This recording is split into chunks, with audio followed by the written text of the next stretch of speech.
Good evening everybody. Good evening sir. हाँ, जो हम लोग आज से क्लास स्टार्ट करेंगे, तो आप लोगों की कोई भी क्वेरी है तो आप लोगों के पास कमेंट और मैसेज करने वाला कोई भी आप लोगों की क्वेरी है तो कमेंट और मैसेज करने वाला स्पेस आप लोगों के पास है।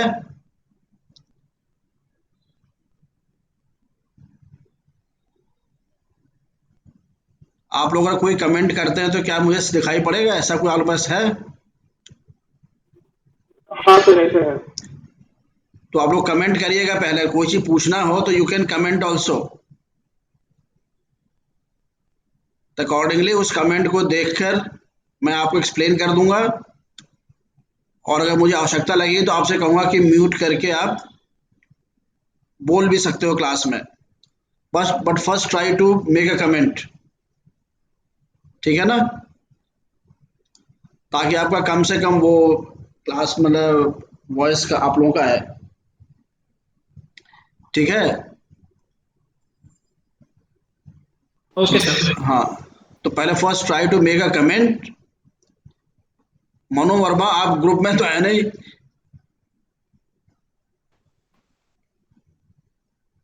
आप मैसेज करिए जरा। तो आप ग्रुप में शायद नहीं है, बाकी लोग तो देख रहे हैं।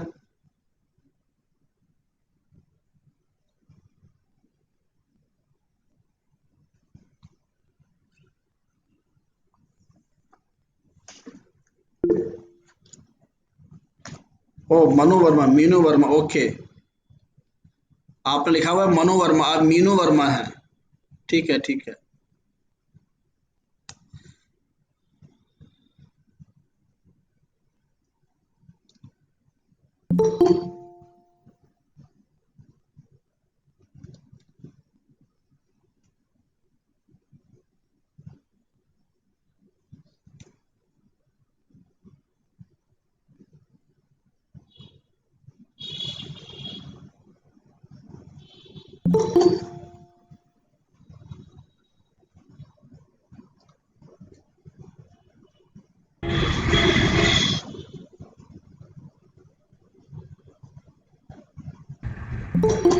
सर प्रणाम। हाँ, प्रणाम प्रणाम। गाँव जा रहा हूँ सर, रास्ते में हूँ। Okay okay. आप क्लास शुरू करिए। हाँ हाँ।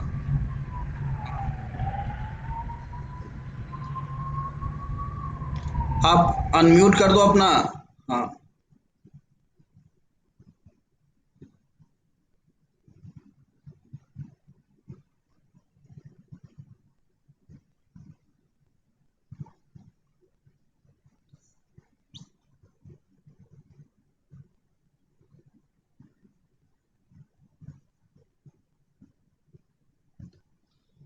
तो क्लियर है। अगर आज से आप लोग कोई क्वेरी है, आप लोग को कुछ पूछना है,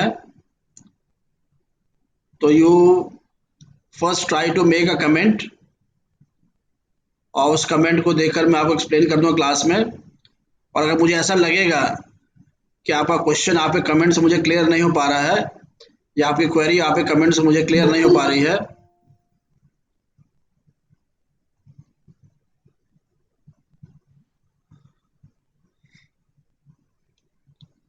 क्लियर, पहले first try to make a comment. और मुझे ऐसा लगता है कि आपकी क्वेरी या आपका question, yes this is GS class, first make it clear. Monday to Friday in the morning 7 to 8 आपका लॉ का क्लास है for judicial services. Friday Saturday and Sunday 7 to 8, sorry 6 to 7 evening में, ये आपका GSA class है। और GSA class में भी basically current affairs and contemporary issues, समसामयिक और समकालीन विषय, जिसमें आपका करंट इकोनॉमी, करंट ज्योग्राफी, ये which covers at least 70% of your questions आप 70% आपको इसे मिल जाएंगे। जो ट्रेडिशनल क्वेश्चंस होते हैं हिस्ट्री ज्योग्राफी के ट्रेडिशनल वाले,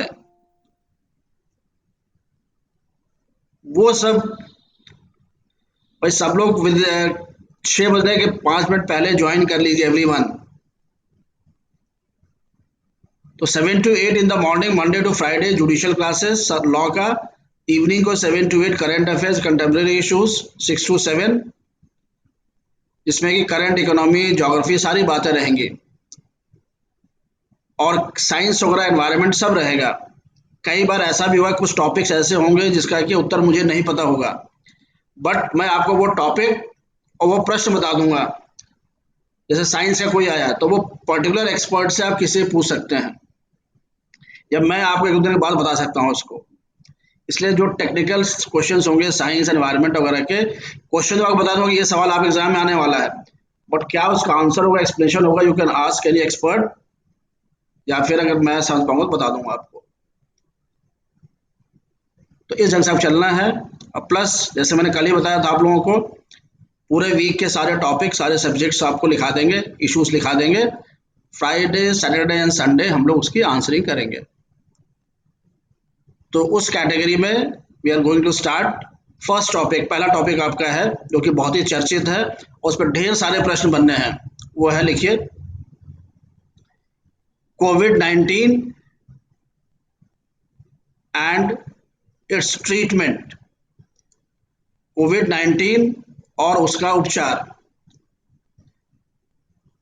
तो जैसे आप जानते हैं कि महामारी है जिसको कि पिछले साल मार्च के महीने में ही वर्ल्ड हेल्थ ऑर्गेनाइजेशन WHO ने विश्व में महामारी के रूप में घोषित कर दिया था।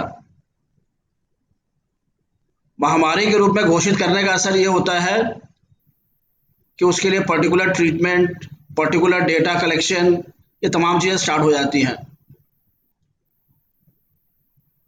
तो महामारी है तो महामारी का उपचार, दैट इज टू वे, दो स्तर पर है। पहला तो है immediate relief and long term उसका उपचार, इसके कह सकते हैं कि आपका क्योर, पहला क्योर, आपको बीमारी हुई और आपने मेडिकेशन स्टार्ट कर दिया।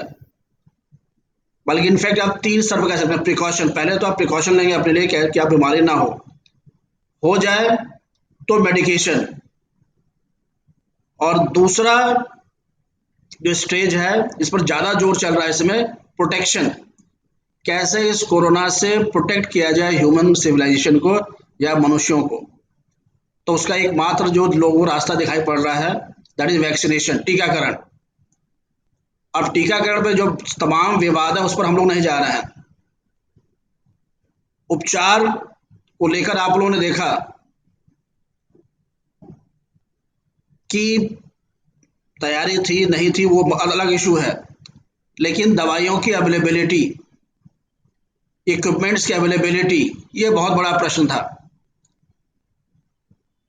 तो जब तक उस रेशियो में मैन्युफैक्चरिंग आपके पास नहीं होगी, प्रोडक्शन नहीं होगा, तब तक आप सबको चीज़ें नहीं दे पाएंगे। तो आपकी कैपेसिटी, प्रोडक्शन की क्षमता भी निर्भर करता है।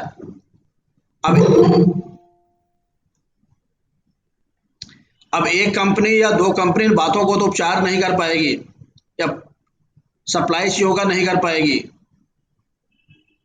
और लॉन्ग टर्म प्रोटेक्शन वैक्सीनेशन में भी एक, भाई आप लोग लेट कर रहे हैं तो इससे डिस्टरबेंस हो रहा है बार बार। तो बेसिकली जो इमीडिएट रिलीफ है, तुरंत का जो क्योर है, मेडिकेशन है, और लॉन्ग टर्म प्रोटेक्शन का इशू है, वैक्सीनेशन, टीकाकरण का, दोनों में जो अहम मुद्दा सामने आ रहा है वह यह है कि जिन कंपनियों के पास है, हमारे राष्ट्रीय चाहे अंतर्राष्ट्रीय मल्टीनेशनल्स, बहुराष्ट्रीय कंपनियां, जिनके पास भी वो दवाइयां हैं, जिनके पास टीका है या बनाने की क्षमता है, उसका उस चीज को उन्होंने पेटेंट करके रखा हुआ है। अब चूंकि महामारी है, पैंडेमिक है, तो क्या उनको इस पेटेंट के नियमों का लाभ मिलेगा कि नहीं मिलेगा, इसको मुद्दे को लेकर हम लोग का टॉपिक है, प्लस तमाम जो आपके सवाल हैं जीएस वाले, वो हम लोग थोड़ा डिस्कस करेंगे ताकि अब बातें आपको समझ में आ जाए। तो कुछ बातें पहले, तो कुछ फैक्ट्स पहले आप लोग लिख लीजिए भाई। I am saying again, please to try to come in the class before 5 minutes. Class start होने के 5 मिनट पहले ज्वाइन कर लें आप लोग, तो फिर क्लास बहुत स्मूथली चलेगी आपकी। तो बेसिकली जो पेटेंट का रिजीम है, जैसे मैंने पहले ही बताया था कि India and the whole world now is govern by rule of law. Bharat और पूरा विश्व में आजकल विधि का शासन है, अर्थात कोई भी व्यवस्था रूल ऑफ लॉ से चलेगी। तो सबसे पहले हमको जानना है कि what is the legal regime with respect to WTO patent. Patent में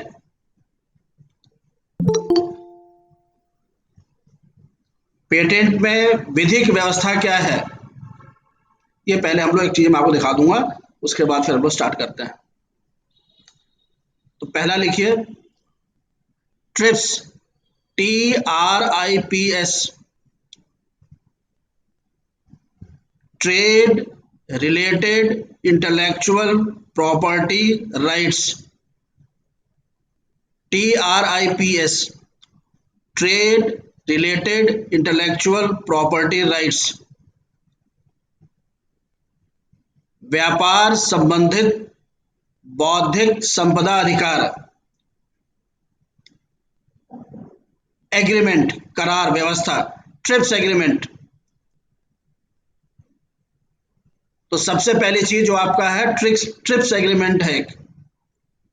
जो ट्रिप्स एग्रीमेंट है वही पूरे विश्व के पेटेंट व्यवस्था का संचालन करता है।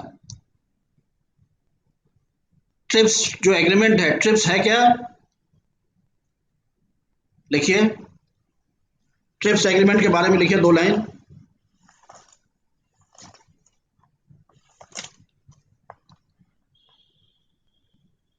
Trips agreement came into force on 1st January 1995.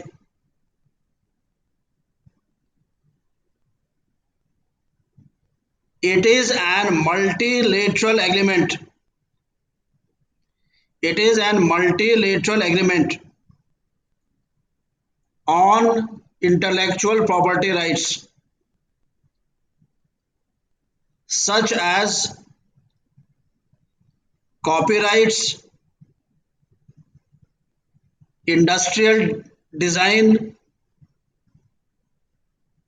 patent protection, etc. तो ट्रिप्स एग्रीमेंट यही पेटेंट व्यवस्था का संचालन करता है पूरे विश्व में। ट्रिप्स एग्रीमेंट एक बहुपक्षीय करार है जो कि विश्व में बौद्धिक संपदा अधिकार का नियमन करता है। बौद्धिक संपदा, इंटेलेक्चुअल प्रॉपर्टी का मतलब ये होता है कि ऐसी संपदा, ऐसी संपत्ति जो मनुष्य के इंटेलेक्ट, बुद्धि से निकल कर आई है। जमीन, मकान, ये सब प्रॉपर्टी है, बट इंटेलेक्चुअल प्रॉपर्टी भी आपका है। और इसी ट्रिप्स एग्रीमेंट में पेटेंट भी है, पेटेंट प्रोटेक्शन भी इसी के तहत है ट्रिप्स एग्रीमेंट।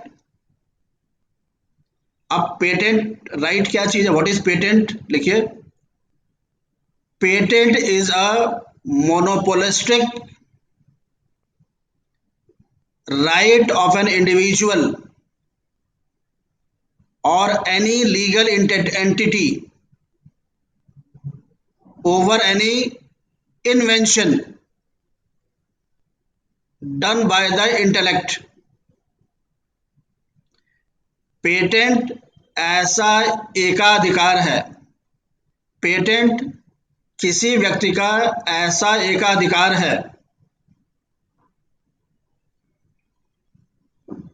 जो उसको उसकी बुद्धि के द्वारा जिसका कि उत्पादन उसने एक आविष्कार के तौर पर किया हुआ है। This is patent right. किसी व्यक्ति द्वारा या किसी भी कंपनी द्वारा या किसी भी वैधानिक व्यक्ति द्वारा। तो मेन मुद्दा आपका यही यहां पर है कि जिन कंपनियों ने इन दवाइयों को या इन वैक्सीन को बनाया उनका उस पर पेटेंट है और उसका संचालन जो ट्रिप्स एग्रीमेंट है उसी के तहत चलते हैं। और जो आपका ट्रिप्स है ये ट्रिप्स आपका WTO वर्ल्ड ट्रेड ऑर्गेनाइजेशन का ही एक हिस्सा है। ट्रिप्स एग्रीमेंट जो आपका है वह वर्ल्ड ट्रेड ऑर्गेनाइजेशन विश्व व्यापार संगठन का ही एक हिस्सा है और WTO भी आपका 1 जनवरी 1995 से ही प्रभाव में आया है। तो first point is trips agreement is the international agreement, multilateral agreement, which regulates the patent rights all over the world। ये आपका है, एक ही हो गई आपकी। अब ट्रिप्स एग्रीमेंट के बाद, ट्रिप्स तो एक करार है, एग्रीमेंट है, इसको संचालित करने के लिए कोई एक ह्यूमन बॉडी चाहिए। वह ह्यूमन बॉडी है ट्रिप्स काउंसिल, TRIPS, ट्रिप्स जो है लिखा है मैंने आपको, काउंसिल परिषद।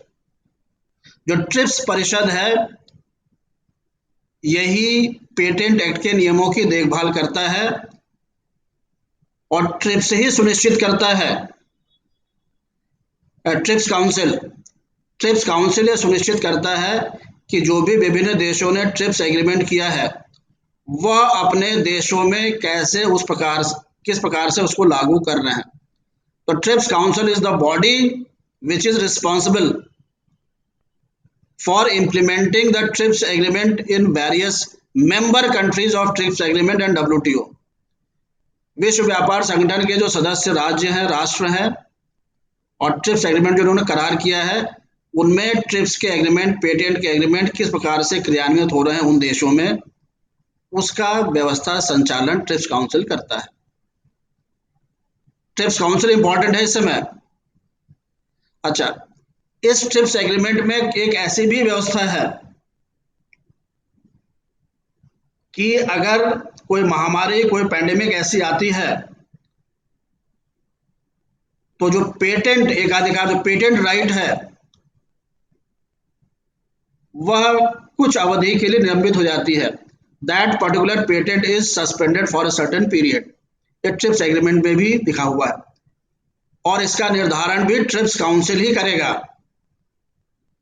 और उसके बाद फिर WTO उसकी संस्तुति करेगा। इसलिए ट्रिप्स काउंसिल इस समय महत्वपूर्ण हो गया है। दूसरी बात, ट्रिप्स काउंसिल इसलिए भी महत्वपूर्ण है, लिखिए पॉइंट, 16 अक्टूबर 2020 को WTO के मेंबर्स ने, WTO के सदस्य राष्ट्रों ने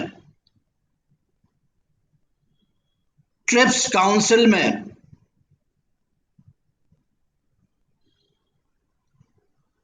एक प्रस्ताव पर चर्चा की, जिस प्रस्ताव का नाम है IP/C/W/669। मतलब 16 अक्टूबर 2020 को WTO के मेंबर्स ने ट्रिप्स काउंसिल में एक प्रस्ताव पर चर्चा की, जिस प्रस्ताव का नाम है IP/C/W/669। और इस प्रस्ताव को ट्रिप्स काउंसिल में लाया कौन? भारत और साउथ अफ्रीका। इसलिए इंपॉर्टेंट है ये। इस प्रस्ताव को ट्रिप्स काउंसिल में लाने वाले जो देश हैं वो साउथ अफ्रीका और भारत। इन लोगों ने ट्रिप्स काउंसिल में प्रस्ताव रखा और उसके बाद WTO ने इस पर चर्चा किया। और यह प्रस्ताव क्या है? इस प्रस्ताव में भारत और साउथ अफ्रीका ने यह प्रस्ताव रखा कि जब तक यह महामारी है, जब तक यह पैंडेमिक है, तब तक ट्रिप्स के एग्रीमेंट को, जिसमें कि पेटेंट की व्यवस्था है, उस व्यवस्था को निलंबित रखा जाए। इसलिए यह विश्व में चर्चा का विषय बना हुआ है कि पेटेंट के जो राइट्स हैं ये सस्पेंड हो जाएं, जो कि इसको भारत लेके आया था। और पूरे विश्व में इस समय एक पब्लिक ओपिनियन क्रिएट हो रहा है। भारत में भी एक मुहिम चल रही है, अफ्रीका में चल रही है, ग्लोबल वैक्सीन करके एक चर्चा आप लोगों ने यूनिस खान का नाम सुना बांग्लादेश का, वो बांग्लादेश में चला रहे हैं। एक पब्लिक ओपिनियन क्रिएट किया जा रहा है इस प्रस्ताव के पक्ष में। इसलिए क्योंकि डब्ल्यूटीओ की और ट्रिप्स काउंसिल की मीटिंग इस पेटेंट को लेकर, इस पेटेंट अधिकार को निलंबित करने, जो वैक्सीन संबंधित है, दवाई संबंधित है, चाहे ब्लैक फंगस की दवाई हो या किसकी हो, इसकी मीटिंग 7 और 8 जून 2021 को होनी है। तो इस प्रस्ताव को लेकर ट्रिप्स काउंसिल में पूरे विश्व में एक मुहिम चल रही है, पब्लिक क्रिएट किया जा रहा है। तो ट्रिप्स काउंसिल क्या है, डब्ल्यूटीओ क्या है, ट्रिप्स क्या है और कौन से देश इस प्रस्ताव को लेकर आए, ये आपके लिए प्रश्न के हिसाब से इंपॉर्टेंट हो गया एग्जाम के लिए। और इतना इंपॉर्टेंट है कि हो सकता है आपका जो प्रस्ताव का नाम है IP-ये भी आपसे एग्जाम में पूछ लिया जाए। अब जो मीटिंग होगी आपकी जून के महीने में, उसमें डिसाइड होगा कि पेटेंट को लंबित किया जाए कि नहीं किया जाए। और आप देखेंगे इसी मुहिम और इसी प्रस्ताव में अमेरिका ने घोषणा कर दिया है कि हम पेटेंट वेवर, तो पेटेंट को लंबित करने के पक्ष में है। यूरोपियन देश तैयार नहीं है, लेकिन अभी कल ही ब्रुसेल्स में आपकी यूरोपियन पार्लियामेंट बैठती, यूरोपीय संसद बैठती है ब्रुसेल्स, बेल्जियम की राजधानी में। यूरोपियन पार्लियामेंट ने भी एक प्रस्ताव कर दिया है और यह कहा है कि यूरोपियन संघ के देश भारत के, साउथ अफ्रीका के इस प्रस्ताव पर विचार करें और पेटेंट के अधिकार को, जब तक यह पैंडेमिक है, कोरोना संबंधित दवाइयां, वैक्सीन्स, ब्लैक फंगस संबंधित दवाइयां, वैक्सीन्स, इनको निलंबित करने पर विचार करें। दैट मीन्स यह मुहिम जोर पकड़ती जा रही है। तो आपके लिए 3-4 जो फैक्चुअल सवाल हैं, अब बड़ा सवाल भी आ सकता है। ट्रिप्स एग्रीमेंट पर 50 वर्ड्स लिखिए, कई एग्जाम्स में आता है, तो आपको 5 में 5 नंबर मिलना चाहिए। सवाल एकदम गलत नहीं होना चाहिए अगर ऑब्जेक्टिव आता है तो। नेक्स्ट लिखिए इसमें एग्जाम पॉइंट ऑफ व्यू से आपका,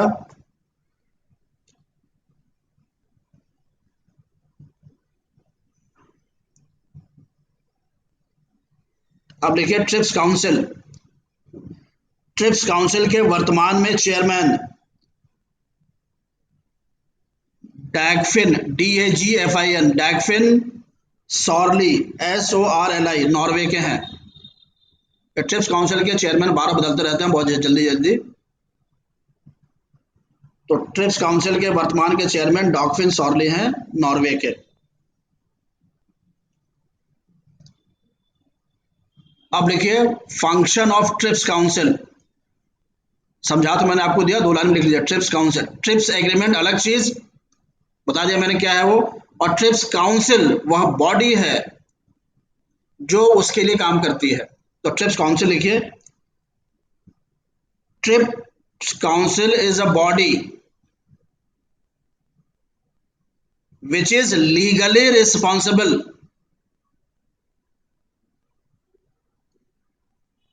for administering and monitoring TRIPS agreement। Article 68 है ट्रिप्स एग्रीमेंट का। ट्रिप्स काउंसिल एक लीगल बॉडी है जो कि ट्रिप्स एग्रीमेंट के प्रशासन और उसको लागू करने में या उसका मॉनिटरिंग करने में कार्य करती है। It is also a forum where the key issues related with intellectual property rights are discussed। यह एक ऐसा प्लेटफॉर्म है, एक ऐसा स्थान है जहां पर कि पेटेंट के मुद्दों पर चर्चा की जाती है, इंटेलेक्चुअल प्रॉपर्टी राइट्स के मुद्दों पर चर्चा की जाती है। ट्रिप्स काउंसिल वह बॉडी है, वह संस्था है जो सदस्य राष्ट्रों में ट्रिप्स का एग्रीमेंट किस प्रकार से लागू हो रहा है,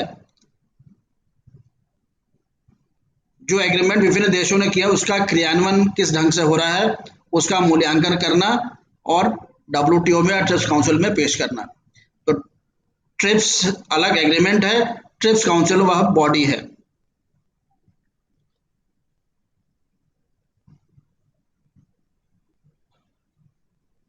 एक आपकी बॉडी है WIPO,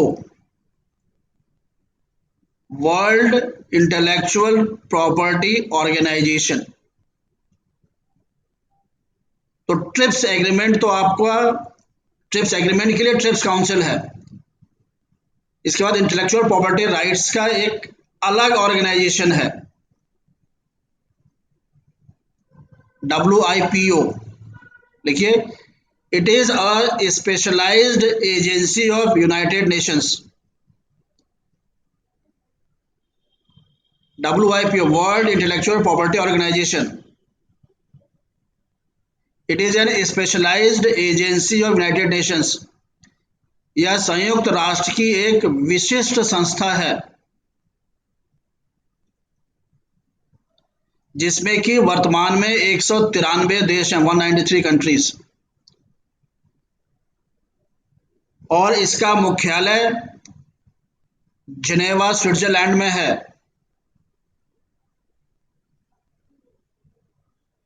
और इसके डायरेक्टर जनरल, जो मुखिया होता है WIPO का, वर्तमान में है डरान Tang, DARAN TANG।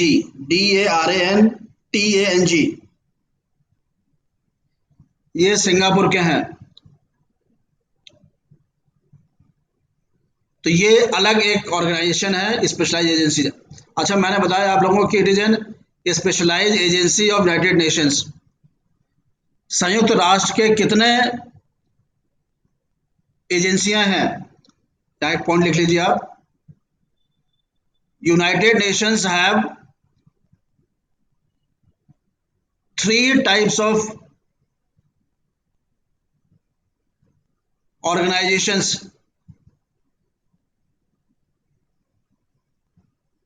To facilitate their functioning. संयुक्त राष्ट्र में 3 प्रकार के संस्थाएं हैं जो उसके कार्यों को निष्पादित करती हैं। पहला आपका है प्रिंसिपल ऑर्गन। संयुक्त राष्ट्र के जो प्रमुख अंग हैं, प्रिंसिपल ऑर्गन बोला जाता है। WTO क्या प्रिंसिपल ऑर्गन है? यस नो बताइए कोई। क्या WTO प्रिंसिपल ऑर्गन है? बताइए कोई भी। आशीष पांडे जी ने बताया यस। WHO प्रिंसिपल ऑर्गन है? कोई और बताए? Yes sir.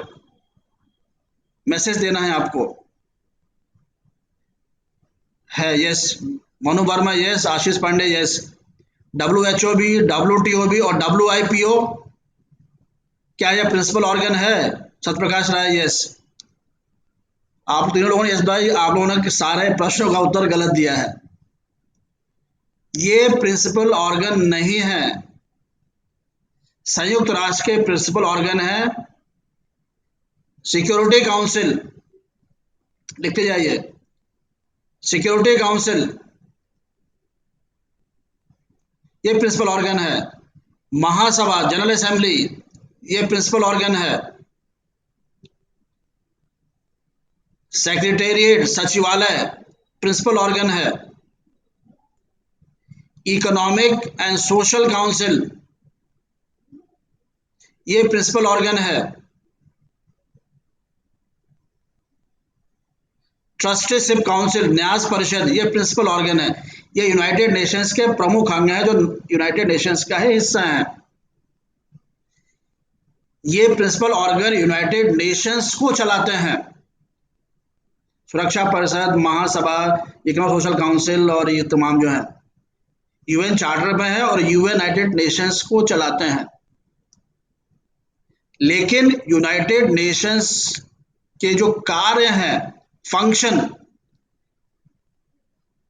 उसको निष्पादित करने से यूनाइटेड नेशंस का काम है विश्व में व्यापार को दुरुस्त करना, विश्व में स्वास्थ्य को दुरुस्त करना, ह्यूमन राइट्स को दुरुस्त करना, लेबर को दुरुस्त करना।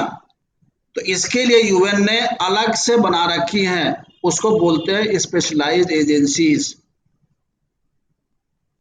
वो अलग से गठित होती हैं, वो प्रिंसिपल ऑर्गन नहीं है।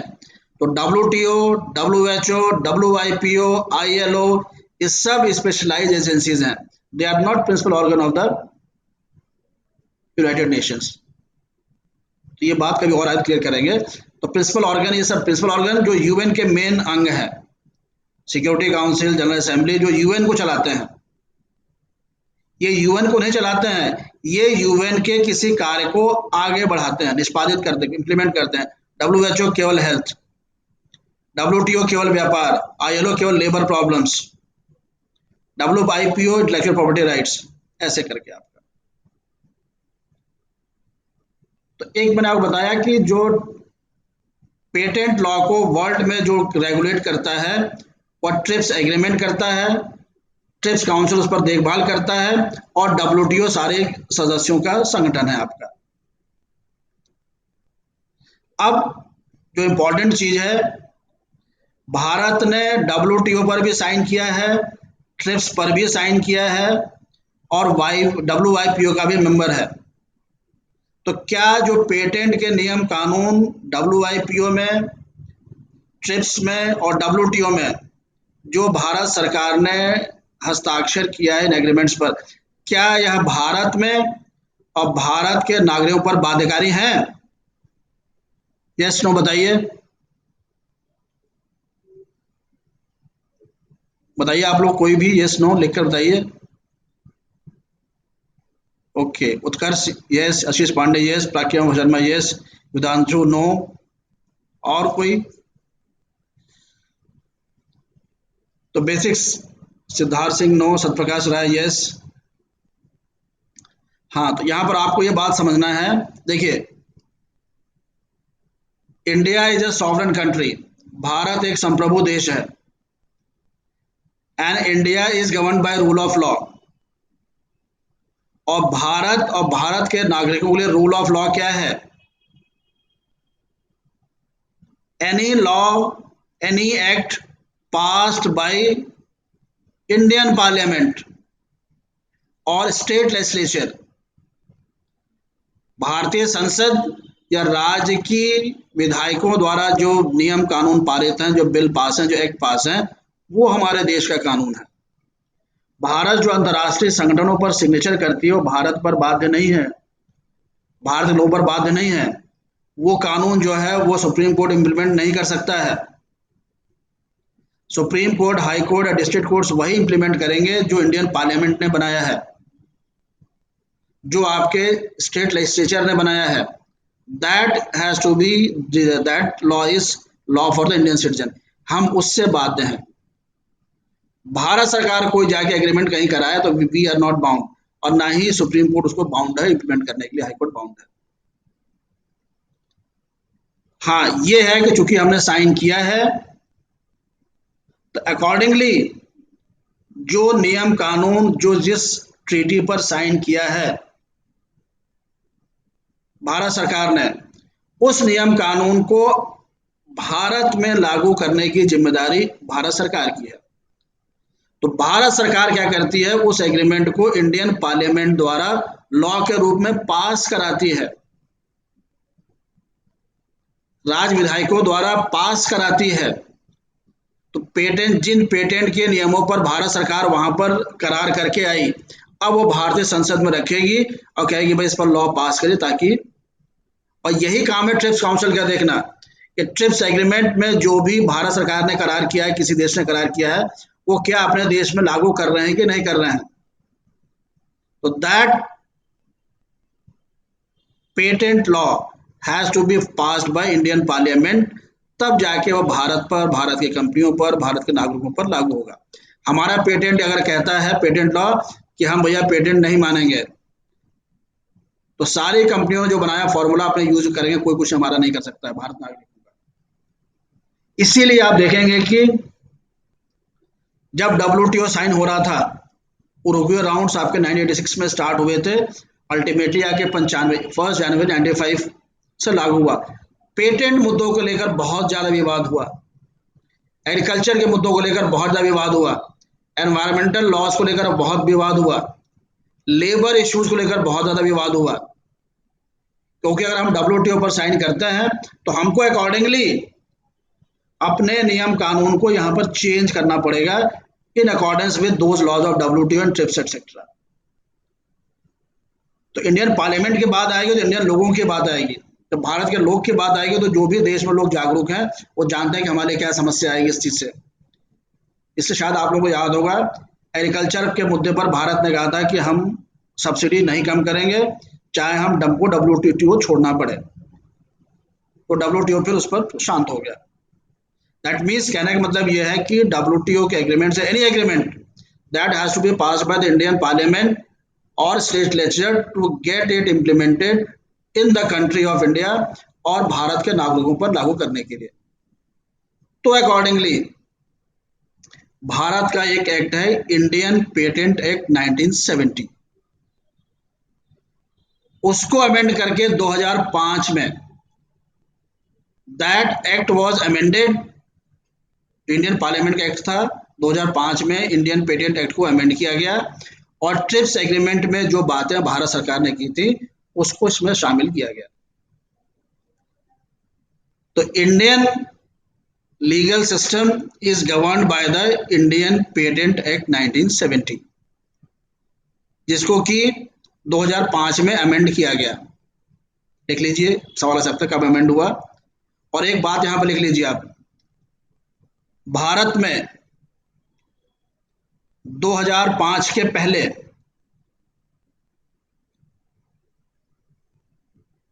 केवल प्रोडक्ट पेटेंट था,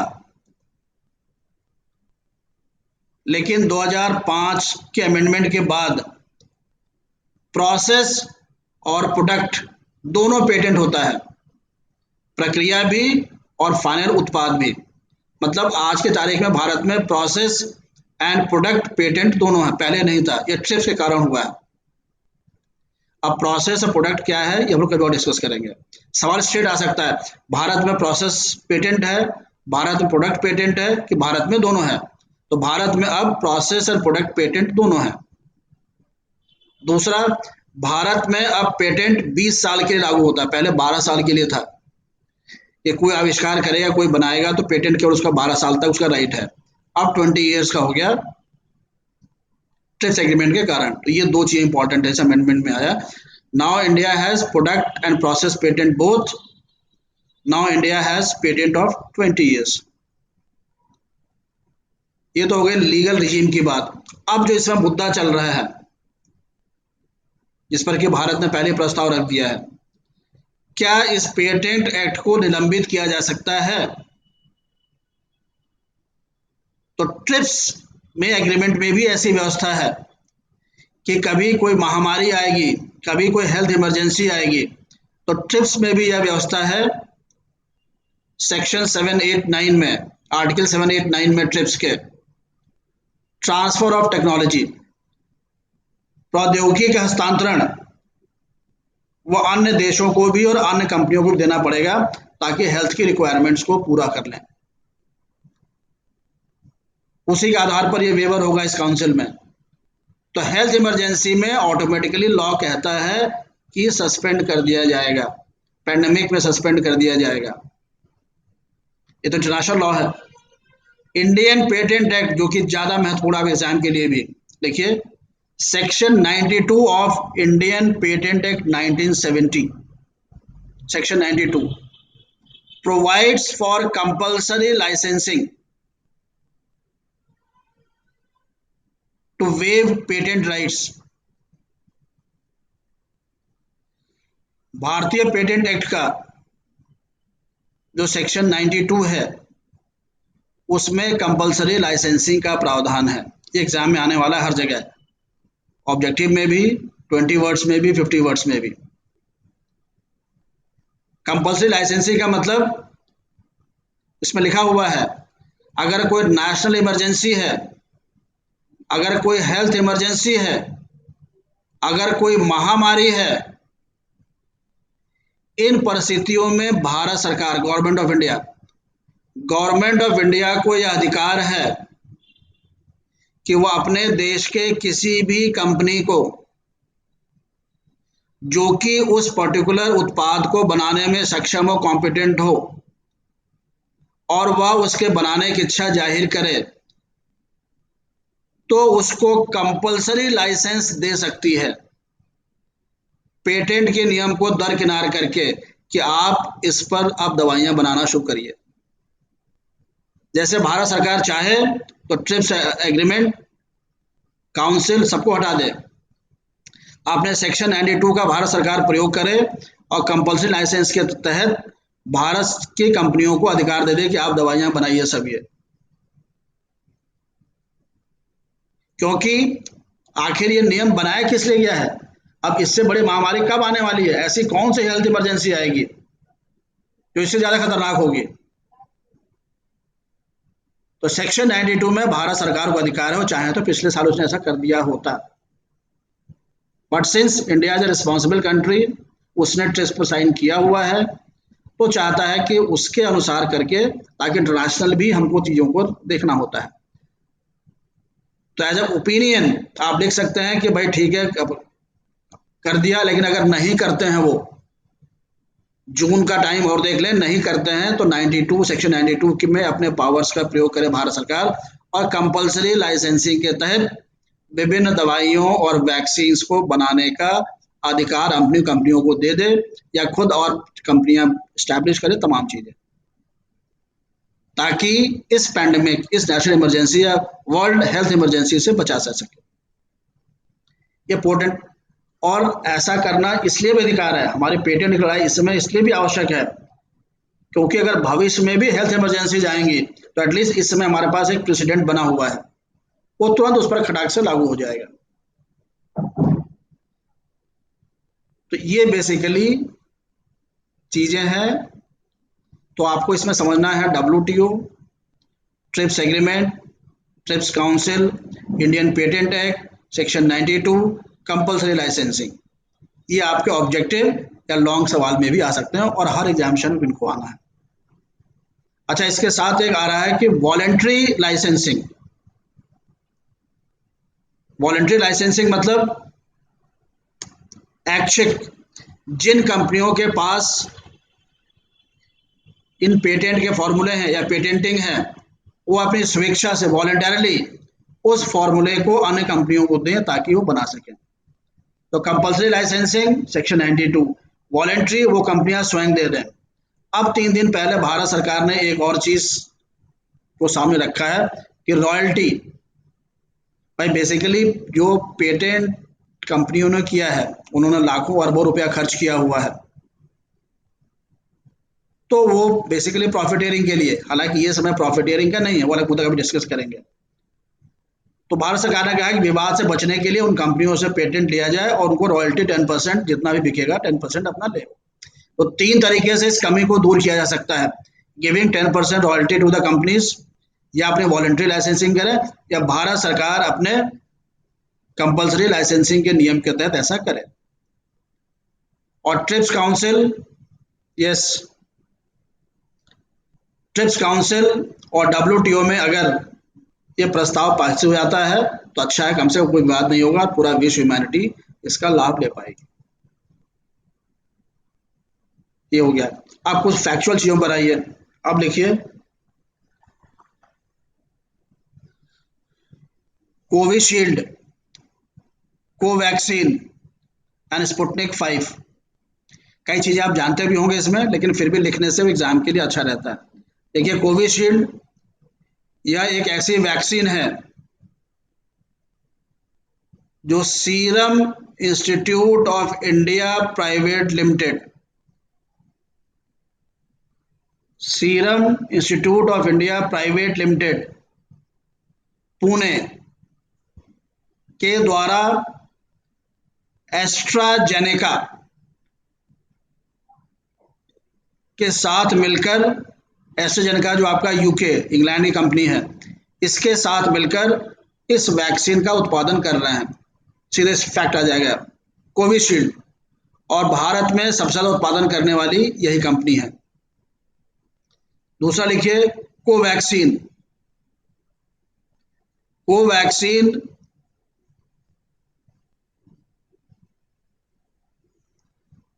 ओके, सिद्धार्थ सिंह पूछ रहे हैं कि वॉलेंट्री लाइसेंसिंग में क्या हर्डल है। वॉलेंट्री मतलब स्वेच्छा से, जिसका है, जैसे आप देख रहे हैं ना, अपने स्वेच्छा से आप क्लास में आ रहे हैं, स्वेच्छा से क्लास से बाहर जा रहे हैं, आपकी मर्जी है क्लास करें कि ना करें।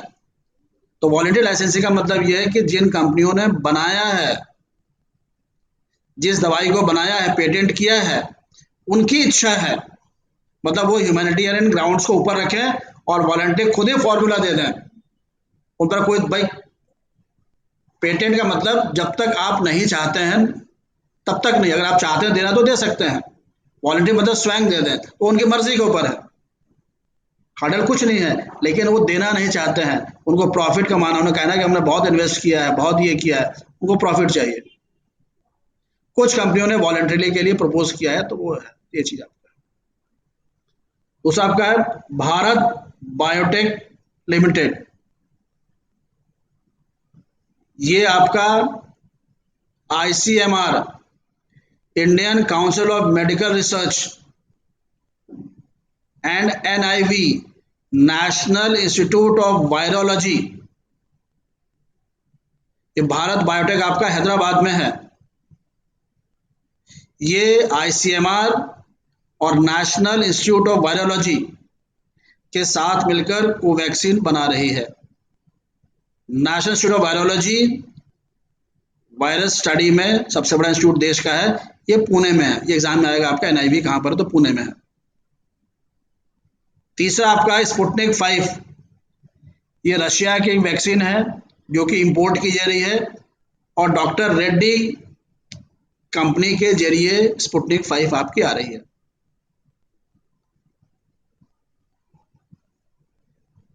ये तो नेशनल जो आपका है। मल्टीनेशनल वैक्सीन कौन सी हैं, तो सबसे ज्यादा चर्चा में आ रहा है फाइजर, PFIZER, ये अमेरिका का है। मॉडर्ना, MODERNA, ये अमेरिका का, यूएस, और जॉनसन एंड जॉनसन का भी शायद यूएस का है। तो ये आपके मल्टी फैक्चुअली भी आ सकते हैं। और एक कल मैंने पूछा भी था आप लोगों से, डीआरडीओ, डीआरडीओ ने कौन सा ड्रग बनाया है, वो बता सकता है? 2DG, yes Siddharth, 2DG, DRDO, defence research development organisation, Bharat सरकार का एक उपक्रम है। 2DG है किस लिए? ये बेसिकली ऑक्सीजन की जो कमी हो रही है उसको तुरंत प्रिवेंट कर लेगा। ये two deoxy D glucose, full form इसका है two deoxy D glucose, D glucose, two deoxy D glucose, oxygen supply के लिए है। ये मैंने मोटा मोटा बताया आपको। इस पर जितने आपके एग्जामिनेशन है, एसएससी, बैंकिंग, रेलवे, पीसीएस वगैरह से लेकर पीसीएस प्रीलिम्स तक, सारे एग्जाम्स में अगर कोई सवाल आएगा तो कवर हो जाएगा। आईएएस थोड़ा एक लेवल हम लोगों को और करना पड़ेगा, फिर फ्यूचर ऑफ पेटेंट और फ्यूचर ऑफ तमाम चीजें, राइट टू हेल्थ को लेकर, तो कभी और हम लोग डिस्कस करें अलग से। क्लियर है ये? अब कोई सवाल पूछना हो इसमें से तो पूछिए आप लोग। एक और लिख चाहें तो अभी, WTO, world trade organisation,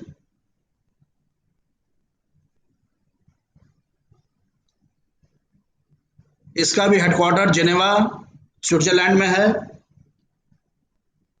WHO का भी हेडक्वार्टर जेनेवा स्विट्जरलैंड में है और WIPO का भी है, तीनों का वहीं पर जेनेवा स्विट्जरलैंड में है।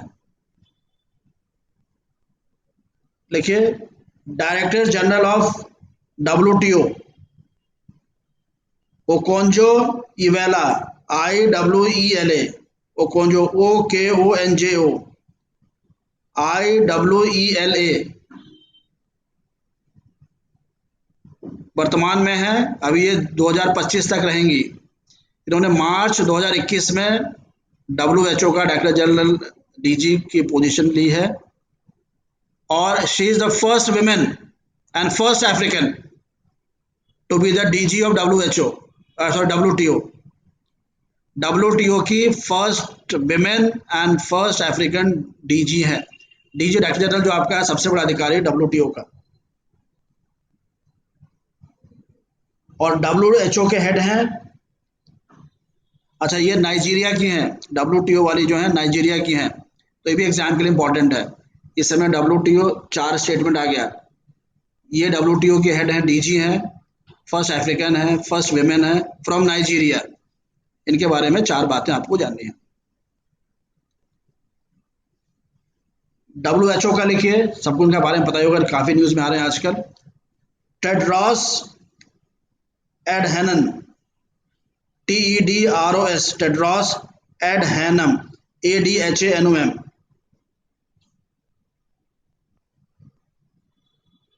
ये WTO के हेड हैं। और WIPO के हैं, डैरन तंग मैंने बता ही दिया है। तो ये बेसिकली सवाल बनता है ट्रिप्स पर, ट्रिप्स काउंसिल पर, ट्रिप्स एग्रीमेंट पर, WIPO, WTO, वैक्सीन के ऊपर, पेटेंट के ऊपर, कंपल्सरी लाइसेंसिंग के ऊपर, फैक्चुअल एस्पेक्ट जो इसका फिलोसफिकल और वैसा एस्पेक्ट वो थोड़ा सा अलग होगा, वो कभी और हम लोग डिस्कस करेंगे। पूरा 1 घंटा लगेगा इसी पर ही कि क्यों देना जरूरी है। इसका लीगल एंगल है, इसका फिलोसफिकल एंगल है। भाई पेटेंट क्यों खत्म होना चाहिए इन पर? इसलिए कि इन कंपनियों ने भी जो पेटेंट बनाया है सबको सरकारों ने एड किया है। अमेरिका के सरकार ने फंड किया है इन कंपनियों को। इसके बाद सबसे बड़ी बात जो है, ये मनुष्यों पर ही ट्रायल करते हैं। जब इन्होंने ह्यूमंस पर ट्रायल किया है और जब देने की बारी आ रही है तब आप पेटेंट की बात कर रहे हैं। आपको इस दवा को इन्वेंट बनाने में ह्यूमन ट्रायल्स, आपने मनुष्यों का प्रयोग किया है। ये एक बहुत ही आपका एथिकल ग्राउंड है कि आपको देना पड़ेगा इस समय। और कई ग्राउंड्स हैं, इकोनॉमिकल एस्पेक्ट और हेल्थ वर्सेस इकोनॉमिक एस्पेक्ट, तमाम चीजें हैं। इस पर किसी को कुछ पूछना बताइए।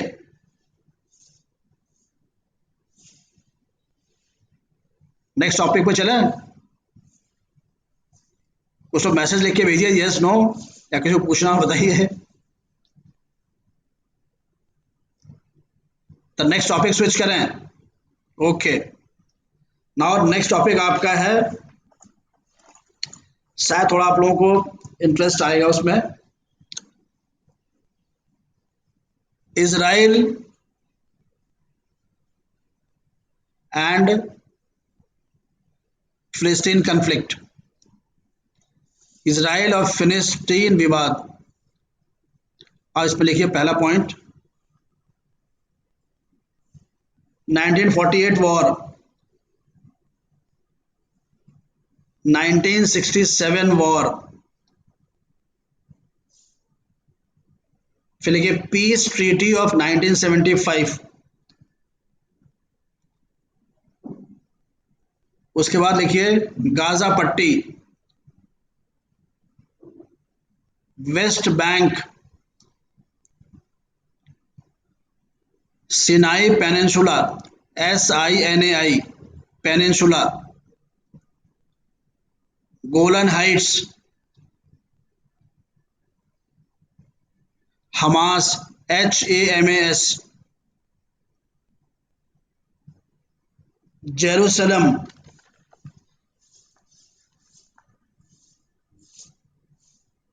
और एक इस समय एक शब्द आ रहा है अजेरा शेख,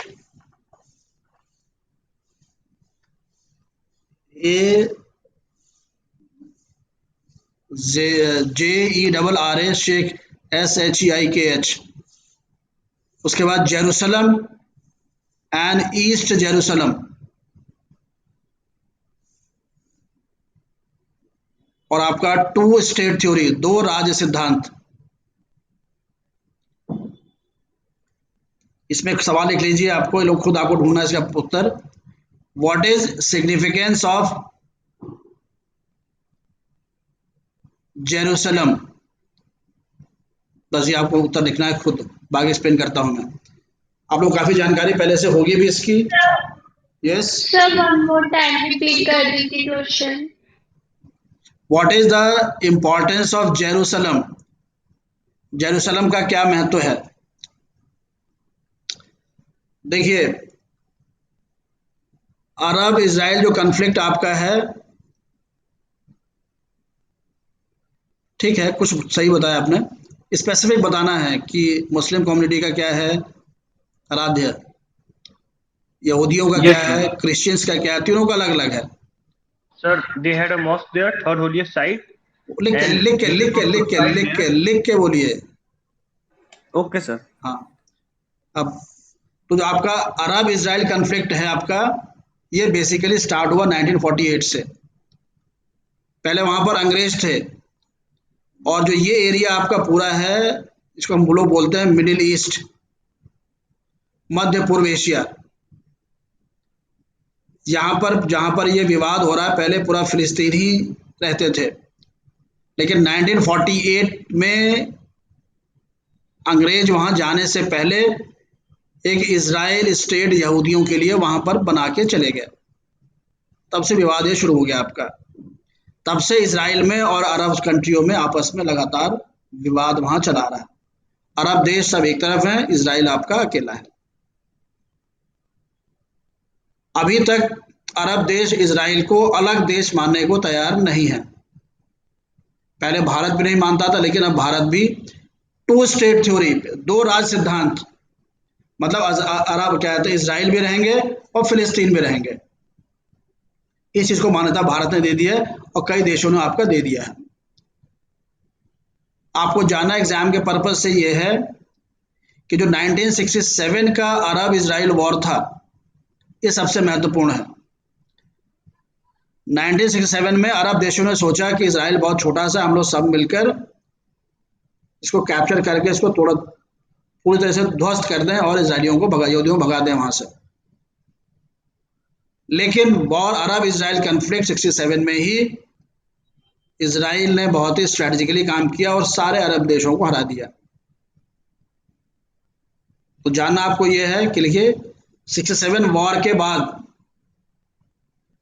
इजराइल ने सीरिया से गोलन हाइट्स लिया। गोलन हाइट्स जो आपका है वह सीरिया का हिस्सा है। गोलन की ऊंचाइयां, गोलन की पहाड़ियां छोटी हैं, ये उसने सीरिया से कैप्चर किया।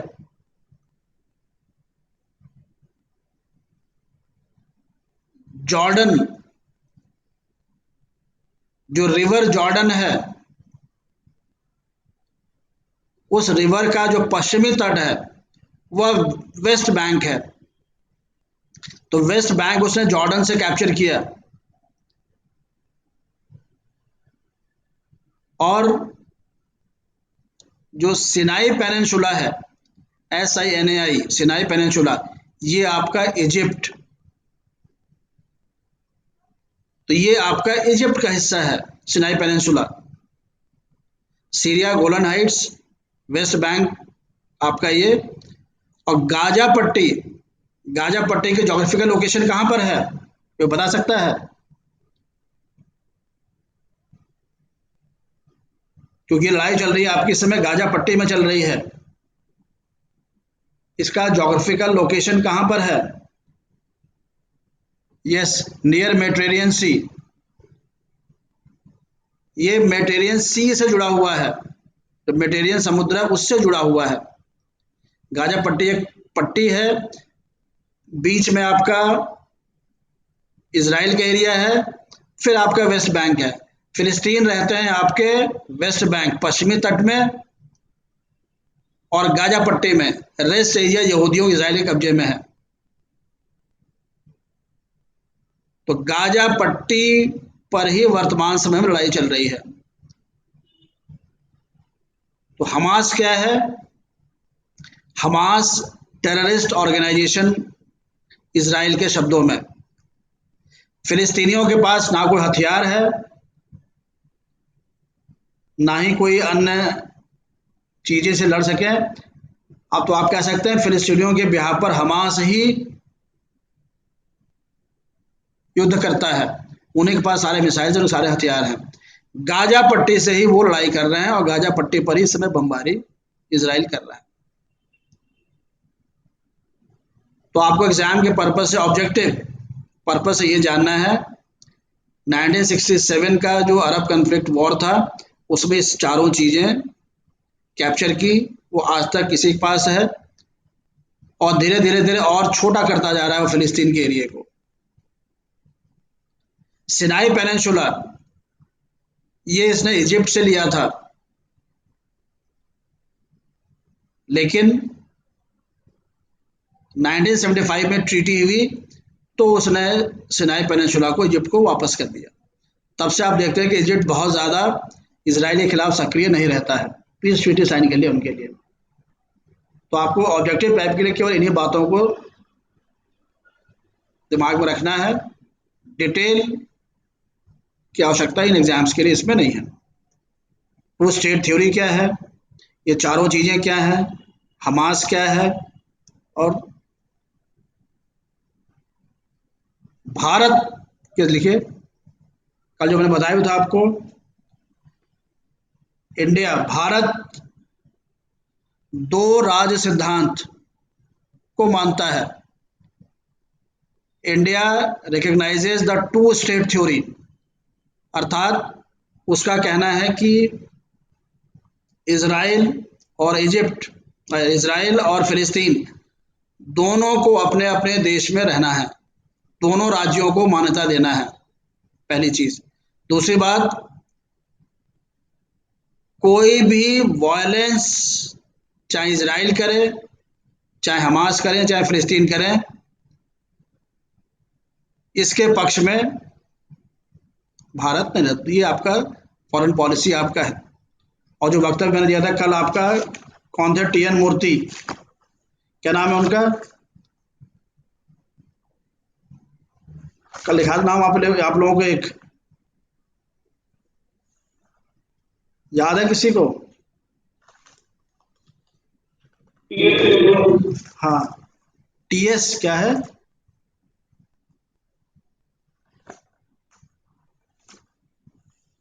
टीएस त्रिमूर्ति,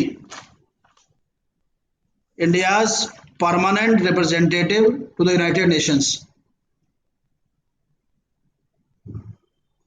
ये दो टॉपिक्स हैं, कुछ आप छोटे छोटे फैक्ट्स और लिख लीजिएगा। तो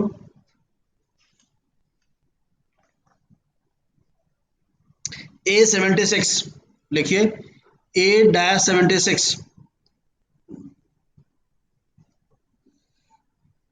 this is the largest iceberg, यह वर्तमान में सबसे बड़ा हिमनद है। 170 किलोमीटर लंबा, 75 किलोमीटर चौड़ा विद एन एरिया 4320 किलोमीटर्स। यह परसों ही बना है, मई 2021 लिखे। A-76 लार्जेस्ट आइसबर्ग को मान्यता मिली है मई 2021 से, और वर्तमान में यह वेडल सी, WEDDELL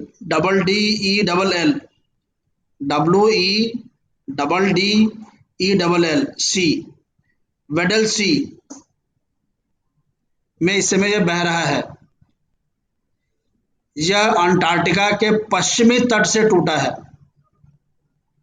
this has broken away from the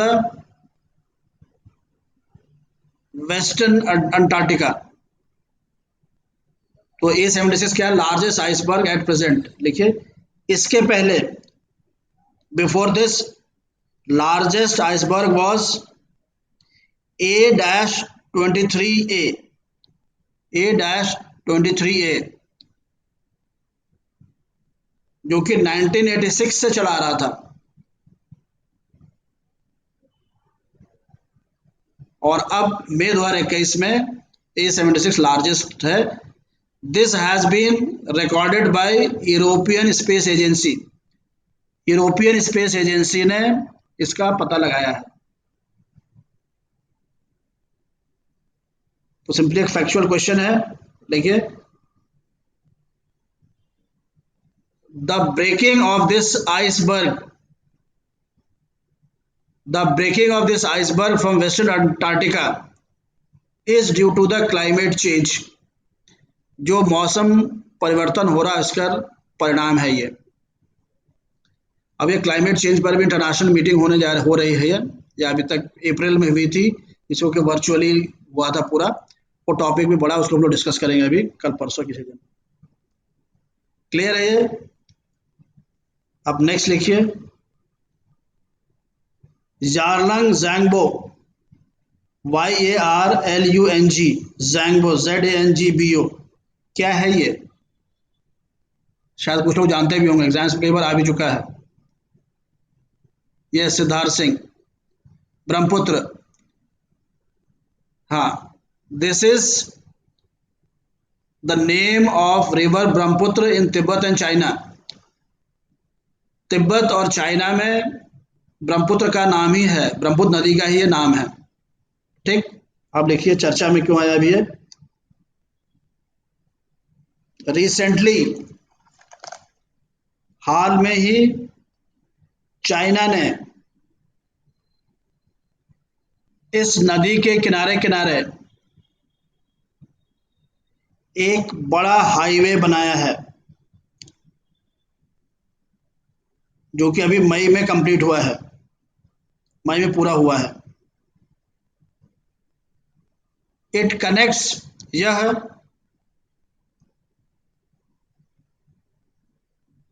Tibet का पैड शहर, पैड शहर तिब्बत का है, उसको और निंगची, NYNGCHI, निंगची,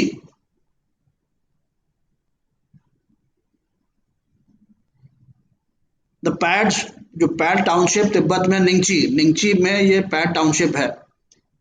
तो एक कोना ये है, दूसरा कोना जो आपका है वह बाइबंग, BAIBUNG, इन मेडोग, MEDOG, मेडोग क्षेत्र में बाइबुंग शहर, मतलब आपका पैड शहर है निंगची में और बाइबुंग शहर आपका मेडोग क्षेत्र में। इन दोनों को ये जोड़ रहा है। लेकिन इंपॉर्टेंट क्यों है ये, महत्वपूर्ण क्यों है ये? एनीवन? हाँ, इसका एक सामरिक महत्व है, स्ट्रेटेजिक इंपॉर्टेंस है ये, क्योंकि ये अरुणाचल प्रदेश के पास आ गया है। ये हाईवे जो है अरुणाचल प्रदेश के पास पहुंच गई है, और चाइना का डिस्टेंस तिब्बत से होते हुए करीब 400 किलोमीटर कम हो गया है। ये सेकेंड प्रोजेक्ट था चाइना का जो उसने लास्ट 7 ईयर्स में कंप्लीट किया है, and it has reach to Arunachal Pradesh. तो बेसिकली आपको रिवर का नाम याद रखना है, किसको कनेक्ट करता है, पैड टाउनशिप निंगचिक को बाइबंग मेडोग के, और ये अरुणाचल प्रदेश के बॉर्डर पर आ गया है, इसलिए आपका इंपॉर्टेंस है ये सबका। अब आइए next, ICC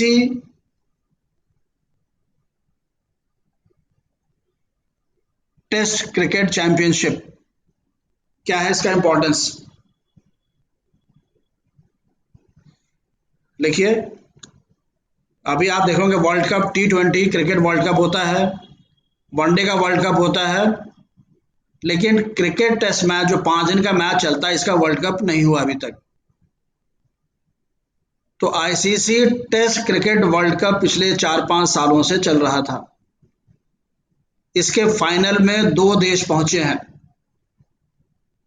one is India and one is New Zealand. तो ICC टेस्ट वर्ल्ड चैंपियनशिप के फाइनल में इंडिया और न्यूजीलैंड पहुंचे हैं, जिसका कि मैच जून 2021 में होना है। कहां पर? सबको पता होना चाहिए कहां पर। इंग्लैंड में तो है, इंग्लैंड में कहां पर?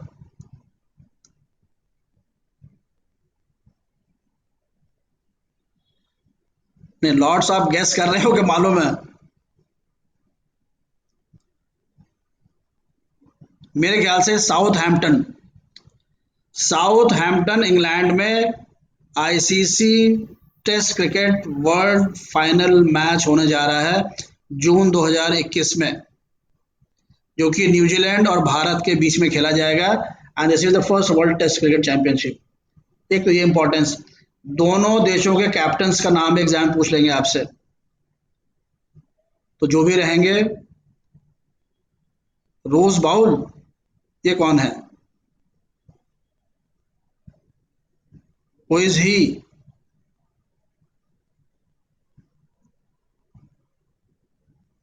ओके, स्टेडियम का नाम है रोज बाउल, स्टेडियम का नाम है Southampton Rose Bowl stadium.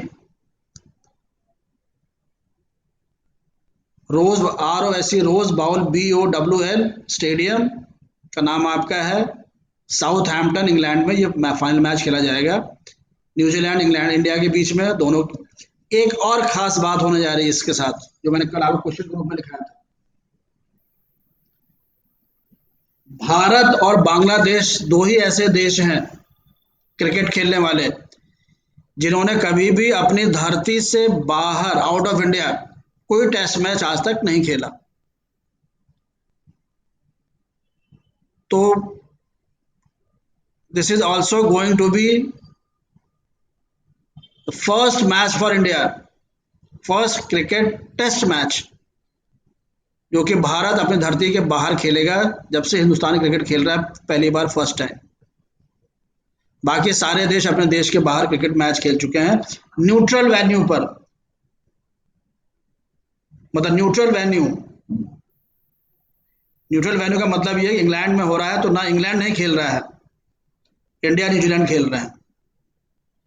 तो न्यूट्रल वेन्यू पर टेस्ट मैच पहली बार भारत खेलने जा रहा है अपने पूरे टेस्ट कैरियर में। और दूसरा देश आपका बांग्लादेश है। तो दो इसका इंपॉर्टेंट है, बाकी जो जीतेगा हारेगा वो इंपॉर्टेंस बनी जाएगा आपका। और एक आपका इलेक्शंस इन 5 स्टेट्स, 5 राज्यों में जो चुनाव हुए हैं, सबको मालूम है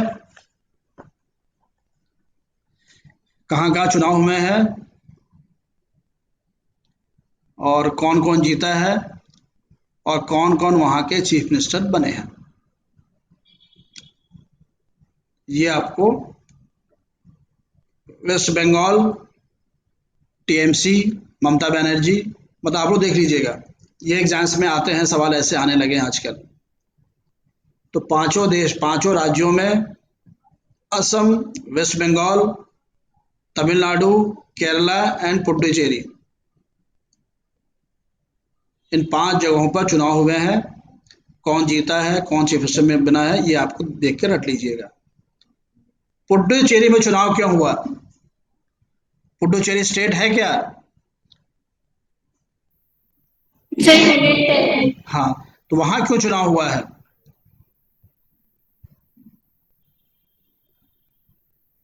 हाँ, देखिए, दिल्ली पुडुचेरी और दिल्ली, यही 2 ऐसे यूनियन टेरिटरीज हैं जहां पर की लेजिस्लेटिव बॉडी है, जहां पर की विधायिका है, विधानसभा है। दिल्ली और पुडुचेरी ही 2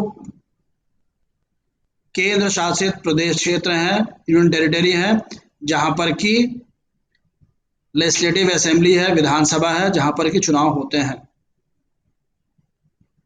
अब जरा एक सवाल यहां लिखिए। तो पहला सवाल है, किन यूनियन टेरिटरीज में विधानसभा है और इनका स्ट्रेंथ विधानसभा की कितनी स्ट्रेंथ है दोनों में। दूसरा प्रश्न जो आपको ढूंढना है, भारत में किसी भी राज्य में एक विधानसभा में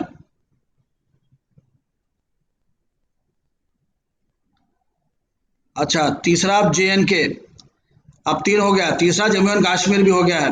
पुडुचेरी, जम्मू एंड कश्मीर, जम्मू अलग, कश्मीर अलग। प्रश्न लिखिए कि भारत में किन किन यूनियन टेरिटरीज में विधानसभाएं हैं और उनकी स्ट्रेंथ कितनी है।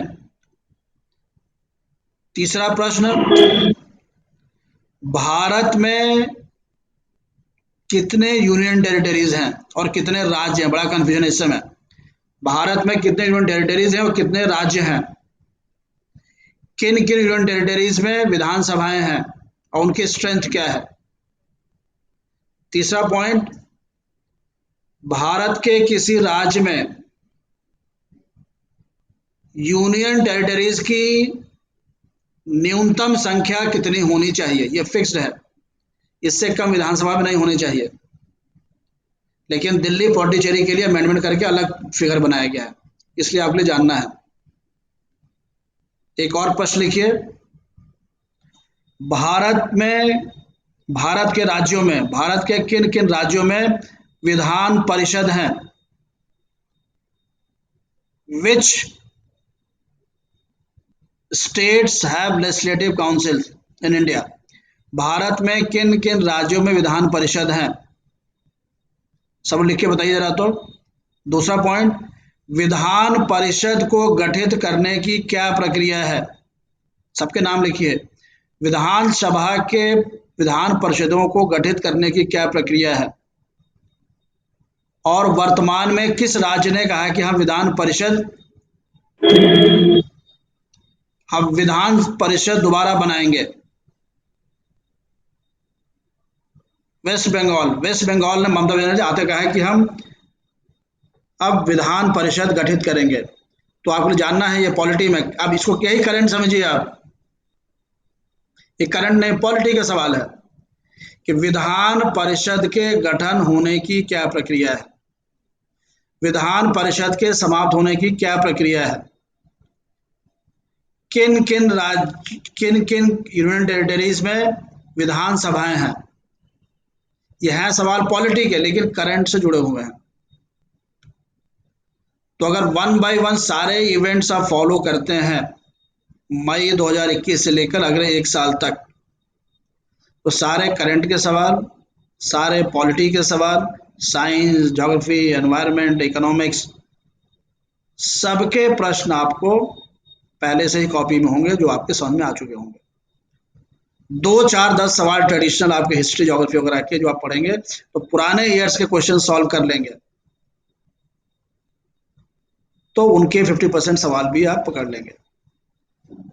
तो एग्जामिनेशंस की तैयारी स्ट्रेटेजिकली होती है, कॉम्पिटिटिव एग्जाम की तैयारी आपको स्ट्रेटेजिकली करना है और अपने लिमिटेशन भी मानना है।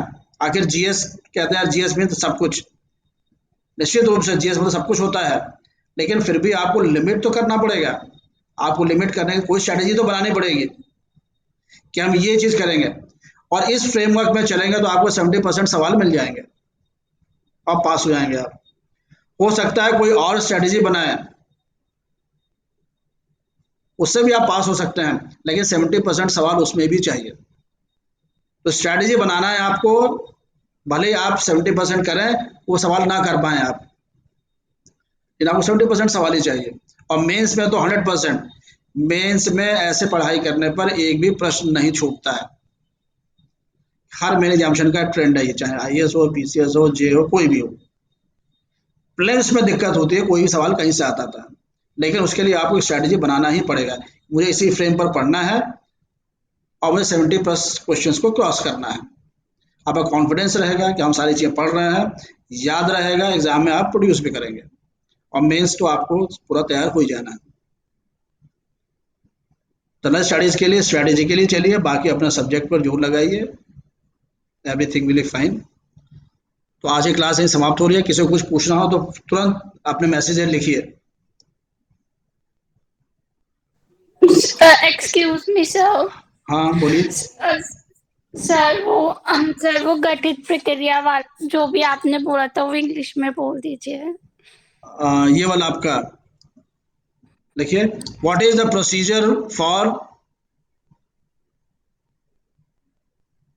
Constitution of legislative councils in states of India, यही। Yes sir, thank you sir. Okay, और किसी को कुछ पूछना हो तो मैसेज लिखे जरा, तो कमेंट लिखे कोई। आप ध्यान रखेंगे तो साल भर के पीरियड में आपका जीएस एक एक चीज कवर हो जाएगा, लेकिन शर्त यह है कि इसके बाद जाके आप फेयर करिएगा, डब्ल्यूटीओ डब्ल्यूटी सारा चीज को फेयर बनाइएगा, कहीं से पढ़ने की कोशिश करिएगा तो याद हो जाएगा। बेसिकली याद करना है, पढ़ना नहीं है। आज सब कुछ आप पढ़ ही लेंगे, लेकिन लास्ट एग्जाम के एक दिन पहले कैसे करेंगे आप? इसलिए एक स्पेसिफिक तैयारी चाहिए, स्ट्रेटेजिक तैयारी चाहिए। Preparation for examination day, not for the whole year. इसीलिए एक स्ट्रेटेजी, एक लिमिटेड पढ़ाई की जाती है और फिर पास हो जाता है। ओके, किसी को कुछ नहीं पूछना है? चलिए, थैंक यू वेरी मच।